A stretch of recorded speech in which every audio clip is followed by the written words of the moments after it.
friends, Mrs. McBride here, coming to you live from room 219.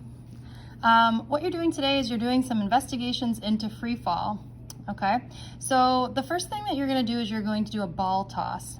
And I want you to make a prediction as to how high you can throw a tennis ball straight up in the air. What if you don't have a tennis ball? You must have some sort of ball at your house, and find it, and you're going to make a prediction as to how high you can throw up in the air. Okay? Once you're done with that, I want you to warm up your arm and get ready to throw. Okay?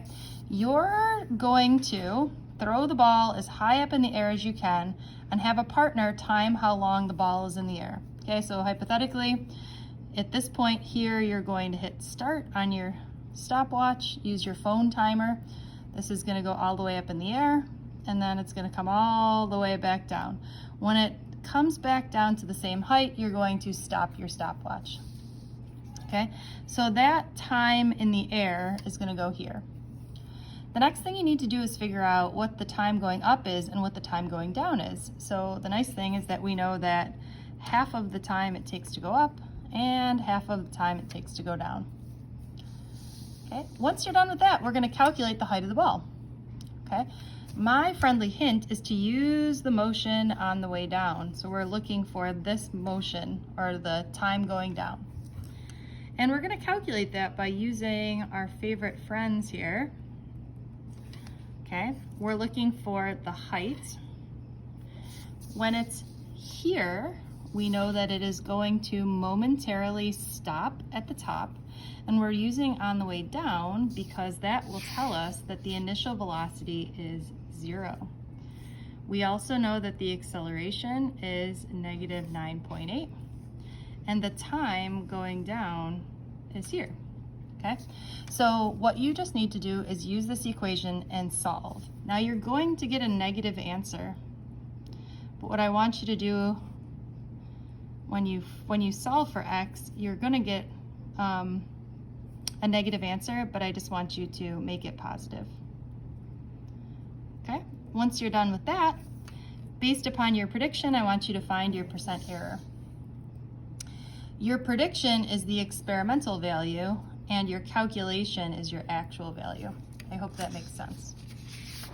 The second thing that you're going to do today is you're going to test your reaction time, and I'll show you what this looks like in just a second. So you're probably going to need a partner. Hopefully you have a mom, dad, brother, sister, etc. that will be able to work with you. And you're going to drop a meter stick. You're going to do this 6 different times and make sure the distance is measured in meters. Now if you don't have a meter stick, you can just use a ruler. Okay, and as a reminder, with this particular ruler, this is measured in centimeters. Remember, there are 100 centimeters for every 1 meter.